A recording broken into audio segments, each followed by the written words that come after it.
Pinagpapaliwanag ng Land Transportation Office o LTO ang driver ng pampasahirong bus na sumalpok sa 3 sasakyan at isang tindahan sa bahagi ng National Highway, Bicalib-Manan, Camarines Sur nitong Sabado, April 25.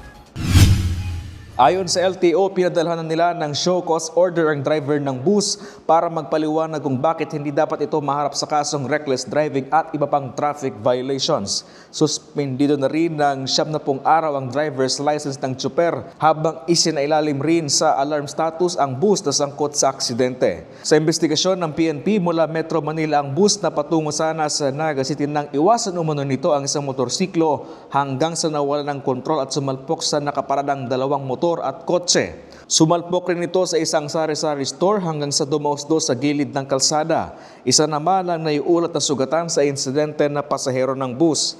Nagsasagawa na ng hiwalay na investigasyon ng LTO sa insidente.